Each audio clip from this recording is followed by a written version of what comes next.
Hey everybody. So today we're going to be going over a visit to a small planet, which is an essay that I provided for you guys by Eleanor Fuchs. She's a dramaturg out of MIT. She's provided this really awesome step-by-step guide on how to go about critically analyzing the plays that we're going to be reading this semester. And it's a really awesome visualization tool. So let's get into it.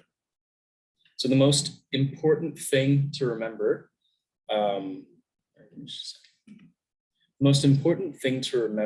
about close reading is that you have to read for the characters last. And I'll go over a little bit more what that means later on. But it's important to understand that in order to get the characters' motivation, in order to understand what they're all about, what they mean, you have to know the setting first, and you have to know the world in which they take place, because the characters are always going to be, at the end of the day, inhabitants of the world that's detailed by the play. So first of all, as part of this visualization tool, what I want you to do and what Fuchs says to do is to literally, in your mind, imagine a planet. Imagine a small planet in front of your head, just big enough to where you can see it. See not too many details, but close enough to where you can get the gist of it. So in terms of the play that we're analyzing, let's say it's Dr. Faustus. Okay, so what kind of planet is it? Is it a jungle? Is it a city? You know, these kinds of questions are mainly just based on setting, right? So that's what we're doing right now. So for example, in Dr. Faustus, the setting would be a city, and it would be in the Renaissance period. So what sorts of infrastructure does it have? Is it modern? Is there cars, or is it old-timey? So the roads are made of dirt, cobblestone. You know, what kinds of buildings do they have? Things like that. And what is the climate like? So is the planet cold? Is it raining? Is it warm? Is it sunny? Is it snowing?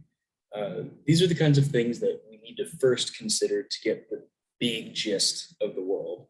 And so overall, at this step, what you want to accomplish is you want to literally make the planet look like the world that you imagine the play takes place in from what you've read. And it's also important to note that ideally you will have already read the play, and then you can perform this visualization tool on your second reading, which is very important for close reading purposes. So in step two, we want to think about the social structure of the planet. So we're getting to that characters as figures thing that I talked about earlier. So what does that mean? Figures are just, think of them like ants, right? When you look at ants from above, they kind of crawl around, you don't really know what they're thinking, but you can see their movement.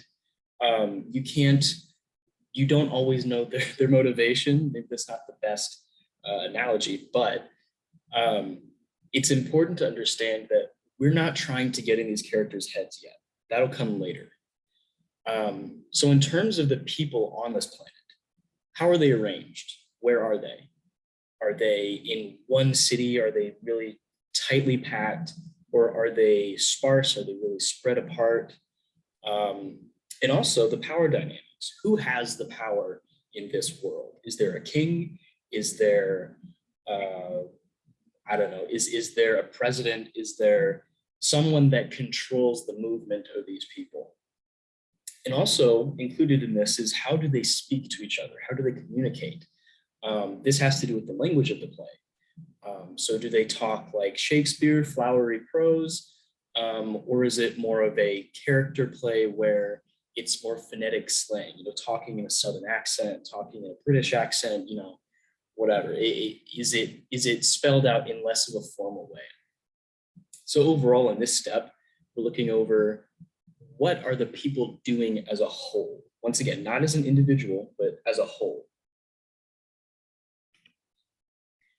And so throughout the course of the play, what we want to look for is how does the planet change from the beginning to the end, and it points along. Excuse me. So what happens to the planet? Does the weather change? Is there someone that takes over and gains power by the end of the play? Are there also things that don't change, right? So is there something that stays stagnant throughout the whole play? And so overall in this, you see the pyramid down there with the Freytag pyramid. What kinds of points along the play do we notice the most change? And what are those changes? And so this is where it gets a little bit tricky, right? What role do you play as a reader? Or I guess in this case, as an observer of the planet? What is the planet trying to ask of you? What does it demand? And so what does that mean? That means what emotions is it trying to evoke in you? Does it exist for a purpose? Does it exist only to entertain you? Or is there a reason? Is it trying to call you to do something about this, about the events that are occurring on the planet? And so a good way to put this was, how do you think the play is meant to affect the viewers? What do you think the playwright wants the viewers to do about this play or not do?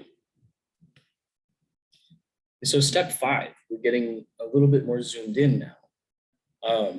How do the performances on this planet signal to you, specifically personally you as a viewer? How do you relate to what you see on this planet? Are there figures on the planet that are meant to represent you, the audience? Do they put, sometimes in plays like A Midsummer Night's Dream, where they have a play within a play, and they have their viewers, which are meant to represent the audience. This is kind of referred to as meta, where it breaks the fourth wall. Although a lot of time in plays, there won't be a direct reference to the audience unless there's an aside. So are there things or figures in this play that nod to other plays as well? These are some things that you need to consider, because this can also give you a hint onto how the playwright would want the audience to react, by how those characters that represent the audience react to the events in the play. All right, and now we're finally at reading the characters. So figures as opposed to characters, what does that mean? So characters are fully fleshed individuals. Rather than trying to read the play as a whole, what we want to do is, visualize the population of the planet, the cast of the planet as a whole. We want to zoom in on each of these characters and find out what is their motivation. And very importantly, how do they reflect the environment that they're in? What is their motivation based on the planet that they're on? Another important thing is, how does psychology function in this world? Which sounds complex, it's really not. When you think about how characters interact with each other, are there things that they do that are absurd as compared to real life? Like when they interact with each other, do they do things that any normal person would do, or do they act according to the laws of that play? Kind of like Looney Tunes, right? In Looney Tunes, characters get hit and bounced around all the time, and they're totally fine afterwards. So do they function? How do they function in the context of the play, and how do they react to things in the context of the play? That's how you can also find their motivation. And so, like I said earlier, this is very important to do after you visualize the planet, because the characters fully reflect their environment. It's impossible to understand these characters fully without understanding what factors are around them.